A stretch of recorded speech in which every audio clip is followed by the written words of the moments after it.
Okay, in this video, I'm going to be walking you through where to find the best appointment setters and avoid hiring the wrong ones. A lot of people, a lot of coaches, a lot of businesses struggle with scaling their business because they have so much demand, but they don't know how to handle it because they don't have good appointment setters to handle those leads. So I'm going to be walking you through how to hire and how to look out for good appointment setters versus bad ones. So most coaches think hiring is about finding someone who can send messages. It isn't. Hiring is about finding someone who can protect your calendar.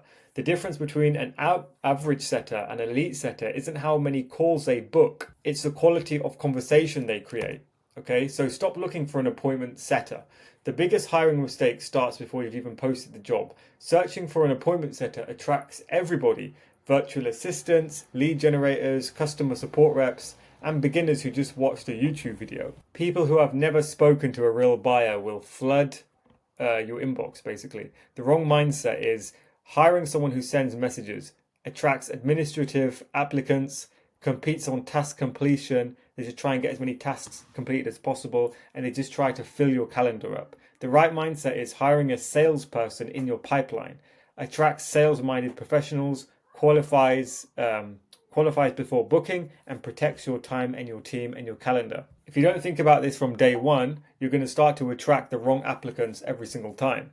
So that brings me to my next point, which is platform matters more than you think. Different platforms attract fundamentally different levels of talent. Where someone spends their time often tells you how they spend or how they view themselves professionally. Professionals invest in careers, beginners compete on a low hourly rate. So lower quality pools are like Fiverr, generic freelancer marketplace, job boards with little screening. Applicants here compete on pricing, right? Higher quality pools is like LinkedIn, industry-specific communities, referrals and setter networks, sales and communities and create audiences, Upwork, things of that nature, right? It's a very different pool. Yes, you can find lower quality people on Upwork, but ultimately, if you go to Fiverr and places like that, or just post a big job or a job on some big group on Facebook, you're going to attract a lot of people who are just trying to make money, right? Rather than find an actual career. The job post determines who applies. Bad applicants don't magically appear. You invited them. The language of your job post acts as a filter. Write a vague task-based description and you're going to attract people who are just task-based applicants. Make it undeniably clear that this is a sales role, and you're going to attract people who think in revenue. So what attracts the wrong people is if you say send DMs, if you say send DMs, you need you to book appointments, reply to leads. This just sounds like an admin job. And if you word your appointment setting job posts like this, people are going to just apply for it because they think, oh, that's easy. But when you attract real setters, they're going to be looking at revenue, KPIs, qualification, objection handling, buyer psychology, sales process, high ticket offer, experience. Real setters are attracted to sales. VAs are attracted to task lists. So you need to keep that in mind, and when you're making your job post, you need to include these technical terms. You need to make it as technical and unattractive almost as possible, because a real appointment setter is going to be able to read through that, right? Versus if you just say send DMs, book appointments, reply to the DMs, it's going to attract an admin. So don't hire experience, hire thinking. When someone says, I've done appointment setting for 3 years, that tells you almost nothing. Experience without understanding creates an average performance. Understanding creates repeatable performance. The real question isn't how long they've done the role, it's whether they can explain why things work. For example, why do they qualify? Can they articulate the logic behind their qualification criteria, or do they just follow a script they were handed? Why do they reject prospects? Elite setters turn away unqualified leads on purpose.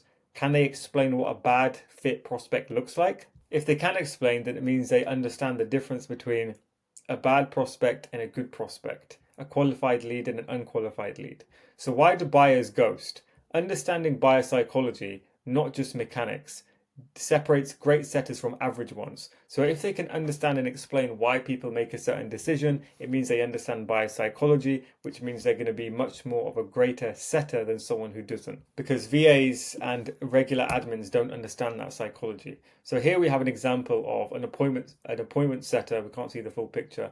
an appointment setter, so called, but it says here this person only has experience in virtual assisting. Our system has detected that this freelancer's work history consists exclusively of virtual assistant and admin support roles. They may not have actual experience in appointment setting. This is something that you actually have to look out for, because there's people who say they're appointment setters, but they're only VAs. Thousands of virtual assistants now advertise themselves as appointment setters or sales setters because the demand is high. But don't be fooled by the title. The gap between a VA and a true setter is significant, and hiring the wrong one will cost you far more than their rate. A VA focuses on completing tasks, following instructions, sending messages, copy and pasting. They just execute, right? They're good for a certain thing, certain job. A real appointment setter focuses on diagnosing prospect problems, understanding your business in detail, challenging and qualifying the buyers, managing objections, protecting your calendar, and they basically sell the idea of, they basically sell the call. A VA isn't going to be able to do any of that. They're just going to be able to follow a script. So you need to ask very hard questions for them to stump them. And if they are stumped, it means they are not an appointment setter. If they can reply and give you a good answer, it means they are a good setter because they have experience in setting. So, some red flags and green flags. You can identify the caliber of a setter within the first interview if you know what to listen for. Their language reveals their mindset. Generic answers produce generic results. Elite setters speak in outcomes, systems, and buyer intent, not activity metrics. Red flags. Talks only about sending messages, never mentions like qualification, thinks every interested lead should book, can't explain buying psychology, measures success by calls booked alone, gives vague generic answers. Good setters don't just answer questions, they ask them, right? Green flags. Discusses buyer intent before booking, mentions the qualification process, explains why they reject certain people, thinks in systems, not scripts, understands that as a setter they're part of a system to create as many sales opportunities as possible for the closer. They ask thoughtful questions in the interview. You will hear when they ask a thoughtful question, it's not just like, how often do I need to work? It's like, so this thing regarding your funnel, when people come in, where do they go through that I need to send messages and what platforms? And they very technical, very specific with their questions. Good setters don't just answer questions, they ask them. So here's a 5-step hiring framework. Every hiring decision for an appointment setter should pass through 5 deliberate filters. Skip any one of these and you risk onboarding someone who fills your calendar rather than protects it. So number 1, attract. Write a post that speaks to sales professionals, not assistants. Use the language of revenue. Number 2 is filter. Remove applicants who can't clearly explain sales concepts before you even schedule an interview. Number 3, don't just ask what they do, ask why. Then push them back or push back on their answers and see how they respond. You have to challenge their answers. Validate, look for consistency. Their process, KPIs, and decision making should uphold under pressure. You should pressure them to some degree with questions by challenging them to validate if what they're saying is true.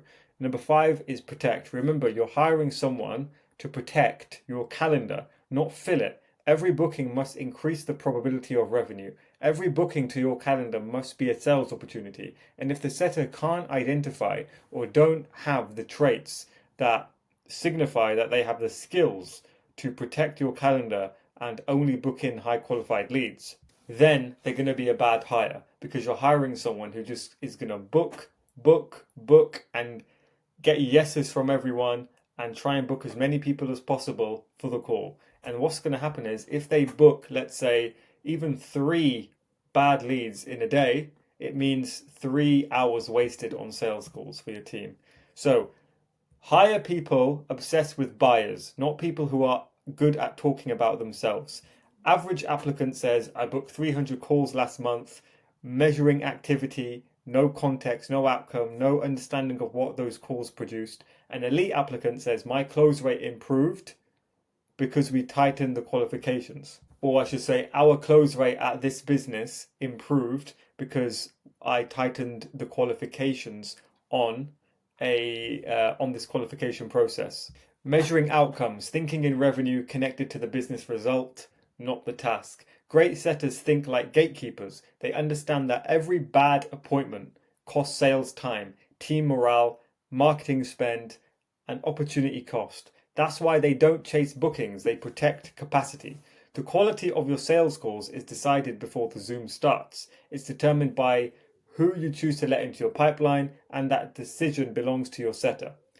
If you think you're hiring a message sender, you'll attract task doers who fill your calendar with unqualified prospects and waste the time of your sales team. If you understand you are hiring a salesperson, you'll build a pipeline that consistently fills your calendar with high intent buyers ready to have real conversations.